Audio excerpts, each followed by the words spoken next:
Yo halo para pecinta film detektif, apa kabar hari ini? Semoga selalu menegangkan dan mengasihkan ya. Kalaupun ada masalah, tetap nikmati sajalah, oke?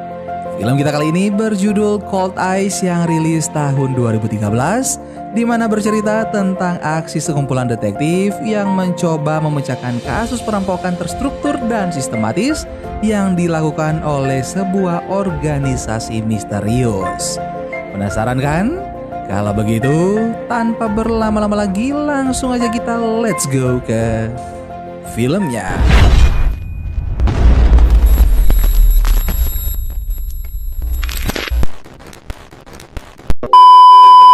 Film pun dimulai dengan memperlihatkan keadaan di dalam bus, di mana seorang perempuan bernama Yunjo yang sedang mengawasi seorang bapak-bapak. Setelah itu ada seorang pria bernama James yang membawa sebuah buku dan berjalan melewati Yunjo serta bapak tersebut.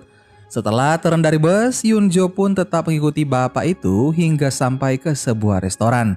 Dan James tengah berada di lobi parkiran mobil dan membobol sebuah mobil kemudian melakukan sesuatu di mobil tersebut. Setelah selesai, James kemudian pergi ke atap gedung.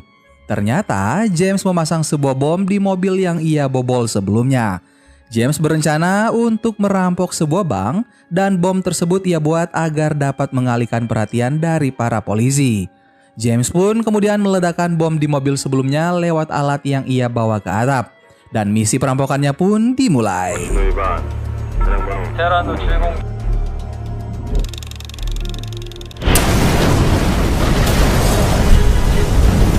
Beberapa anak buah James segera mengambil semua uang dari bank sembari diarahkan oleh James.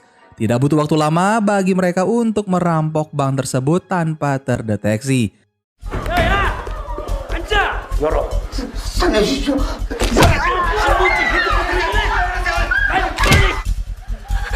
니들 신상 털린 거야, 어? 준비됐습니다.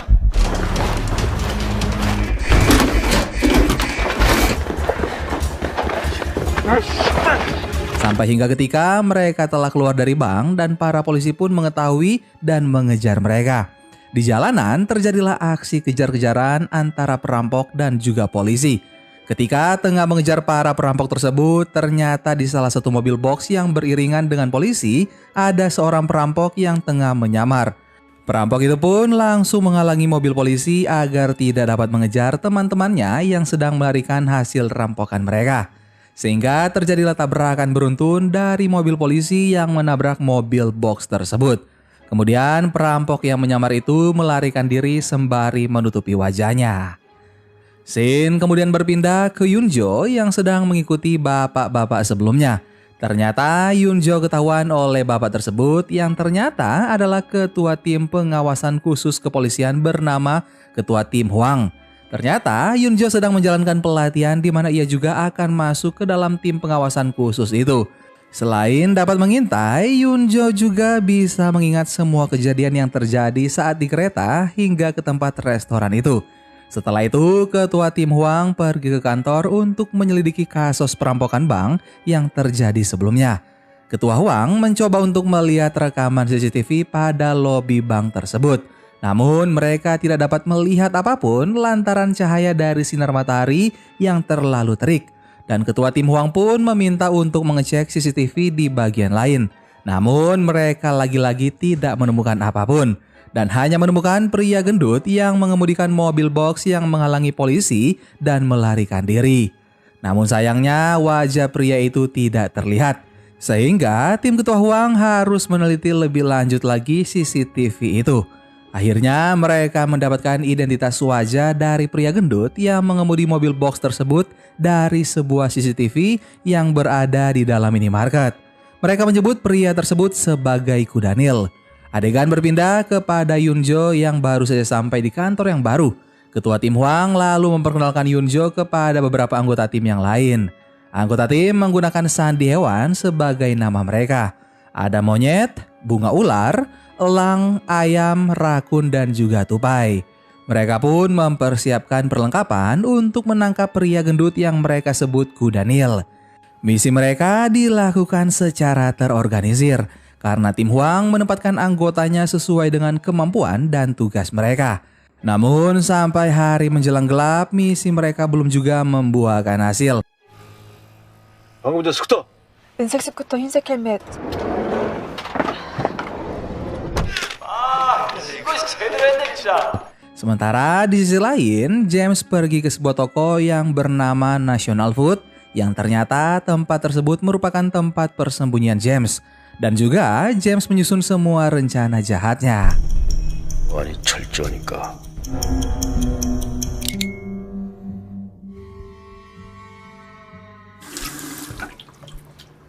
Di sisi lain, terlihat tim ketua Hwang menemui seseorang yang mereka curigai sebagai pria gendut karena melihat postur tubuh orang itu.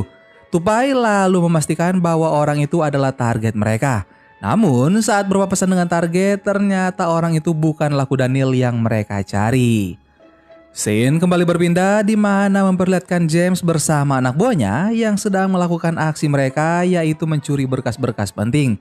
Semua yang dilakukan James beserta anak buahnya merupakan tugas yang diberikan oleh seseorang yang bernama Kim. Dan seperti aksi sebelumnya, mereka melakukan semuanya hanya dalam hitungan menit. Namun, James yang mengawasi dari atas gedung merasa ada seseorang yang juga mengawasi dirinya dari gedung di seberang. Tanpa menunggu lama, James langsung menghampiri orang itu dan membunuhnya. Lantaran tidak ingin aksi mereka diketahui oleh seseorang dan meninggalkan jejak. Scene berpindah ke kantor kepolisian di mana atasan ketua tim Hwang marah besar lantaran tidak sabar ingin menangkap para penjahat tersebut. Dan di sisi lain, James yang telah menyelesaikan tugas sebelumnya mendapatkan tugas baru lagi dari Kim.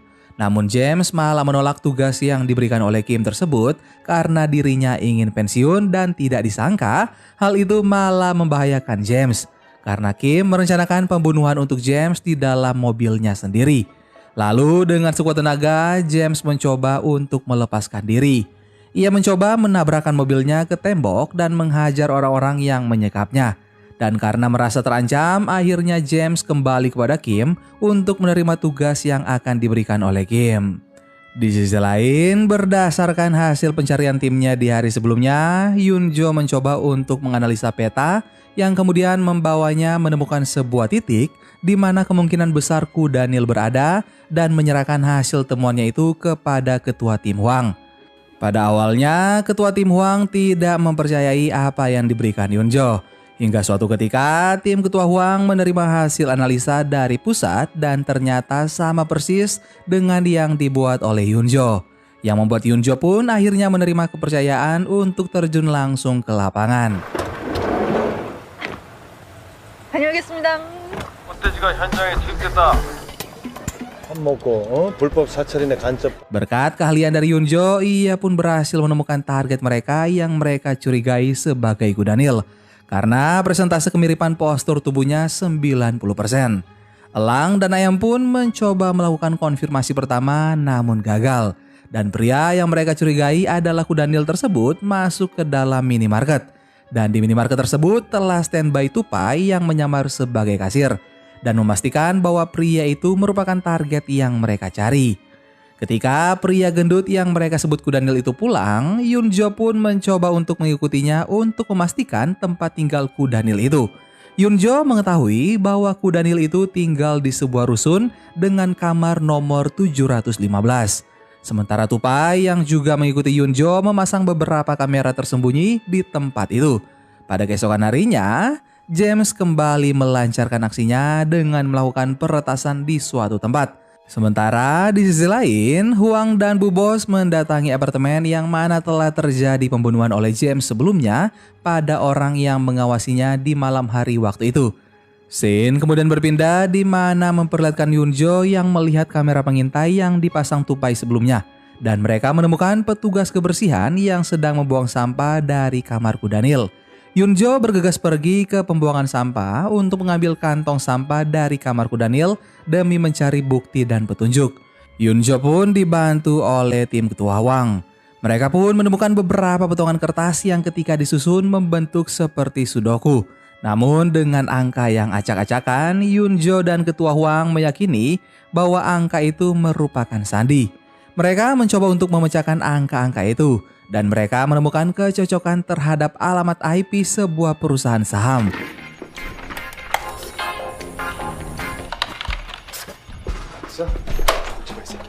IP 주소입니다. IP? 증권거래소. Di sisi lain, terlihat kuda Nil yang sedang menuju sebuah bangunan tua dan Tim Hwang sudah siap sedia mengintai dari kejauhan. Dari hasil pengintaian itu, didapatkan info jika kuda Nil dan para teman-temannya berencana meretas sebuah pasar saham. Kemudian mereka melakukan panggilan kepada James yang berhasil disadap oleh tim ketua Hwang. Mereka bersiap langsung pergi ke tempat aksi kejahatan yang akan dilakukan. Anak buah Tim Hwang beserta tim pusat segera melakukan persiapan. Namun James langsung menyadari jika ada kepolisian di sekitar tempat mereka beraksi, sehingga membuat ia harus membatalkan aksi mereka tersebut. Ibu bos yang mengetahui jika aksi kejahatan itu akan dibatalkan, meminta tim ketua Hwang beserta pusat untuk menghalangi laju kendaraan dari para penjahat tersebut. Sementara ketua Hwang mendatangi gedung tempat James berada atas arahan dari Bu Bos, namun sayangnya James telah melarikan diri dengan melompat keluar gedung lewat sebuah jendela. Karena mengetahui James kabur, ketua Hwang meminta bantuan Yunjo.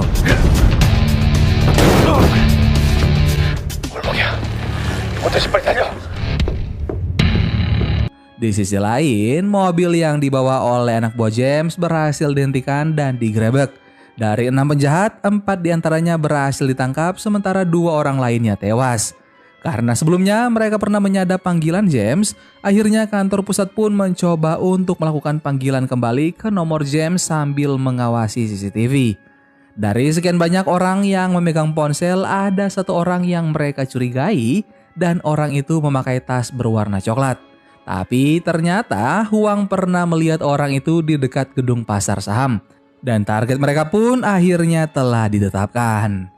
Tupai yang menyamar sebagai petugas lalu lintas langsung berlari dan mencegah James dengan alasan menyeberang sembarangan. Namun saat Tupai ingin meminta kartu identitasnya, dia malah ditikam oleh James. Sehingga operasi Tim Hwang saat itu dihentikan.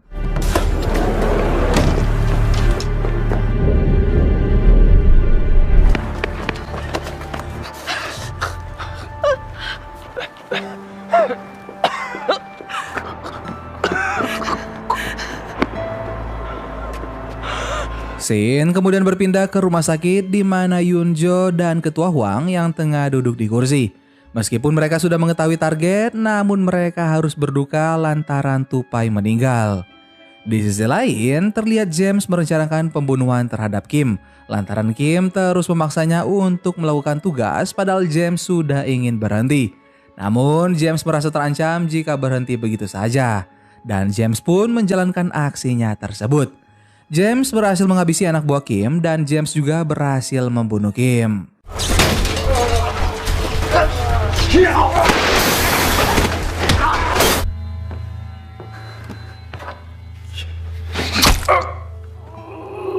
Sementara Tim Hwang yang putus asa lantaran usaha mereka yang sia-sia dan juga satu rekan mereka terbunuh tidak tahu harus melakukan apa lagi. Sampai pada akhirnya Yunjo yang dapat mengingat kembali kejadian di waktu pertama kali ia mengikuti ketua Hwang di kereta dan mengingat bahwa ia pernah bertabrakan dengan James yang memegang buku bertuliskan National Food yang membuat Yunjo bergegas pergi ke tempat itu. Tidak butuh waktu lama, Yunjo akhirnya menemukan James.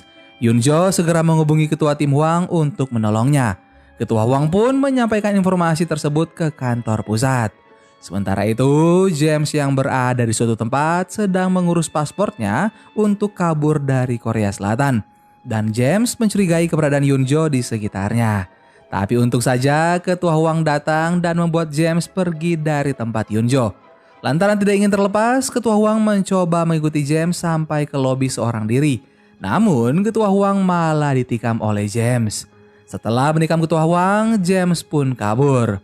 Yunjo yang datang dan melihat ketua Hwang terluka mencoba menolongnya.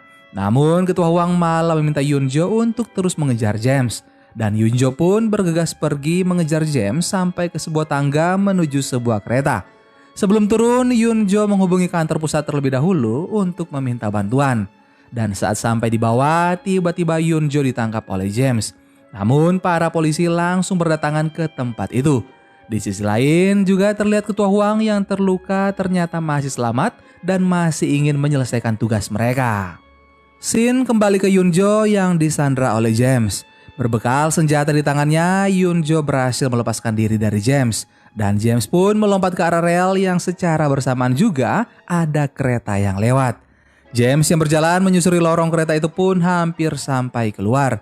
Namun ternyata di bagian luar lorong kereta, ketua Huang sudah bersiap sedia untuk menunggu James sambil menodongkan sebuah pistol.